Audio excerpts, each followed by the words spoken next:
मैं सुहानी के घर के नीचे ऑलमोस्ट पहुंच ही गया था। कोई तो था जो मेरे पीछे था। मैं जानबूझकर पीछे नहीं मुड़ा।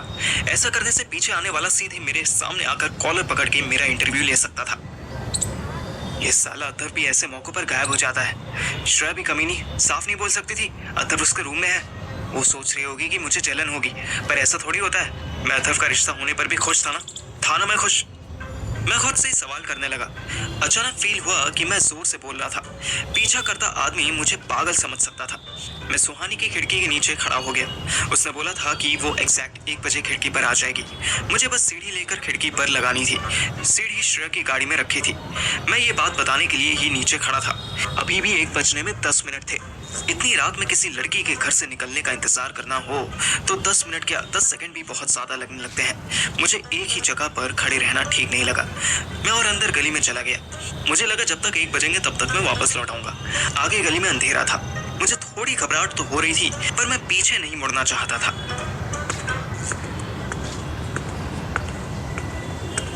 मेरे पीछे से फिर से कदमों की आवाज आने लगी। अब तो लग रहा था कि मैं अब पिटा तब पिटा।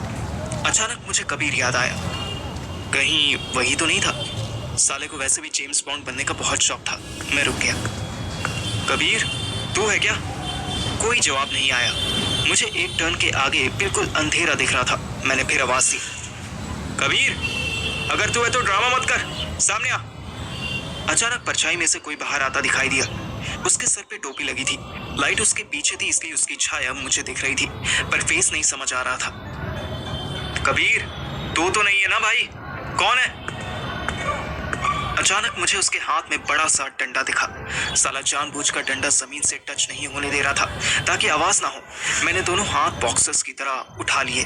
जो होगा देखा जाएगा। सुहानी के नसीब में टूटा फूटा बॉयफ्रेंड ही लिखा है तो वही सही। वो साया मेरे पास आया। अब मुझे उसका थोड़ा सा चेहरा दिखाई दिया। बहादुर, तुम हो क्या?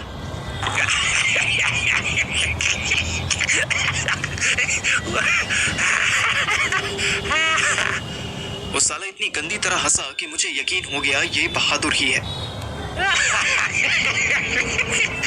साहब जी, डर गया साहब जी आप। मैं पहले ही सुहानी के इस चुतियापे की प्लानिंग से कल्पा हुआ था। ऊपर से श्रेया और अतर भी लास्ट मोमेंट पर डिच कर गए थे। फिर ये साला दांत दिखा के मेरे साथ हॉरर फिल्में बनाने आ गया। मैं गुस्से में चिल्ला पड़ा, डर गया? गाड़ फाड़ के बोलता है कि डर गया? क्या दुश्मनी है तेरी मुझसे? है बहादुर? तुझे क्या लगा तेरा नाम बहादुर है तो क्या तू किसी को भी डरा देगा? कैसी बात करते हो साहब? हमको तो चौकीदारी करना होता ना। हाँ तो चौकीदारी में किसी को फॉलो करना, छुप के देखना, डंडा हाथ में लेके डरा देना, ये भी इंक्लूड होता है क्या?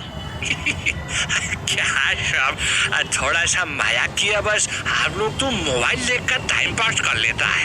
हम क्या करें दादा? तो क्या मेरी गांड मार के टाइम पास करेगा? अरे धीरे बोलो साहब, तो सारा मोहल्ला उठ जाएगा। अब फिर साहब आपको चोर समझेगा और चोर को बहुत मारते हैं इधर लोग साहब। बहादुर इतनी कन्विंसिंग के साथ बोला कि मेरी फट गई। आप चिंता मत करो साहब, हम किसी को नहीं बताएगा कि आप इतनी रात में सिंह साहब की लड़की से मिलने आए हैं। सिंह साहब का मतलब भंवर सिंह था। मैं ये तो जानता था कि इस मोहल्ले के बारे में इलेक्शन कमीशन से भी ज्यादा नॉलेज कोई रखता है तो वो अपना बहादुर है। लेकिन ये साला हमारे आज रात के प्लान के बारे में भी जानता था। ये मुझे शॉकिंग लगा। तुमसे किसने कहा मैं किसी लड़की से मिलने की आऊंगा? अरे साहब, सुहानी मैडम से आप मिलने आते हो ना, हमको सब पता है। आप तो जानते हो ना, मुझे सब पता होता है। अब बताओ क्या क्या पता है तुम्हें? बहादुर ने अपनी टी शर्ट की पॉकेट ओपन कर दी और दांत दिखाने लगा। आप तो जानते हो साहब, हमको सब पता होता है। हम किसी को बताता नहीं साहब जी। बहादुर बेकार की चौकीदारी में टाइम वेस्ट कर रहा था। इसका प्रॉपर बिजनेस तो ब्लैकमेलिंग होना चाहिए था। मैंने जेब में हाथ डाला। कुछ सिक्कों के अलावा 10 रुपए भी कैश नहीं थे। यार मेरे पास अभी ये 8 रुपए भाई, यही कैश है। बहादुर ने स्ट्रीट लाइट की डिम सी रोशनी में मुझे घूरा और बोला, 10 रुपए हमसे ले लो साहब, कुछ खा लेना आप। अबे ओ, भिखारी नहीं हूं मैं, मेरे पास अभी कैश नहीं है। जहां भी पेमेंट करनी होती है ऑनलाइन करता हूँ। 10 रुपए देगा। बहादुर ने तुरंत जेब से फोन निकाला। लो सर, हमारा स्कैनर इस पे कर दो। हैं? कितने? जितने में आपको शेफ लगे। इसका सेफ लगने से मतलब था कि कम से कम इतने पैसे तो दो कि मैं भंवर सिंह को ना बताऊं। क्या चंट आदमी था ये, जरूर पहले चेन मार्केटिंग में काम करता होगा। मैंने उसे 200 रुपए ऐप से भेज दिए। इस ऐप से भेजने में एक फायदा रहता था कि हर बार 2-4 रुपए कैशबैक आ जाता था। अब बताओ क्या बोला था भावरा? बाबर, हमको सिंह साहब बोला कि अगर अशोक का रात में आसपास में दिखाई देता है ये तो हमको जरूर बता देगा। ओहो, इसका मतलब मेरे ससुर को पहले डाउट था कि मैं उसकी बेटी भगाने आ सकता हूँ, या उसको अपनी बेटी पर बिलीव था कि आज नहीं तो कल मेरे साथ ही भागेगी। बहादुर, तुमने मुझे ये बात क्यों बताई? तुम्हें तो सिंह साहब ने अपने काम पे लगा रखा था ना? साहब वो हमसे बोला कि अगर हमको नहीं बताया तो हमको नौकरी से निकाल देगा। बताओ, ऐसा धमकी देता है। अभी हम आपको बताया तो आप अभी हमको बख्शिश दिया ना।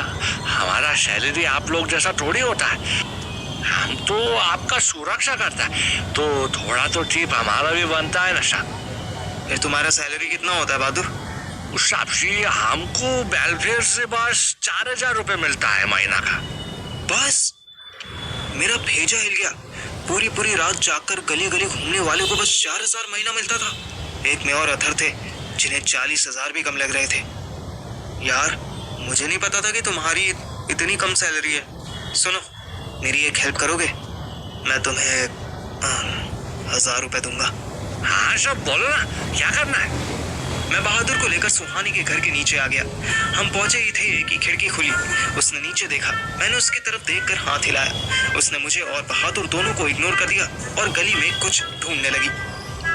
सुहानी दीदी क्या खोज रही है? इनको किसी और के साथ भागना था क्या? शुभ शुभ बोल यार, एक लड़की ऑलरेडी इसी चक्कर में छोड़कर पहाड़ों में जा चुकी है। सुहानी ने मेरे ऊपर कुछ फेंक के मारा। इस तरफ फिर भी थोड़ी रोशनी थी। साहब देखो, जो चिट्ठी आया है। हाँ हाँ, मुझे भी दिख गई। इससे पहले कि मैं वो पेपर बॉल उठाता, बहादुर ने पहले ही खोल के पढ़ना शुरू कर दिया। वो अंग्रेजी में लिखा है साहब। लाओ, मैं पढ़ता हूँ। साहब हम अंग्रेजी पढ़ लेता है। पशुपतिनाथ, ये तो हिंदी में लिखा है। भाई, जब तक डिसाइड नहीं होता तब तक मैं पढ़ने की कोशिश करूं। मैंने ऊपर देखा तो सुहानी कुछ अजीब से इशारे करती दिखी। नहीं, अंग्रेजी में हिंदी लिखा है। इसमें लिखा है हेलो मोटू। हमारे पास भी एक मोटोरोला का मोबाइल है, उसमें भी ऐसे ही लिखा आता है हेलो मोटू। अरे यार, वो हेलो मोटू नहीं, हेलो मोटो था।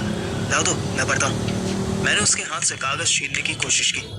अरे नहीं, हम पढ़ेगा ना, हम पढ़ने दो। हेलो मोटू, मैं नीचे कैसे आऊं? लेटर कहाँ है?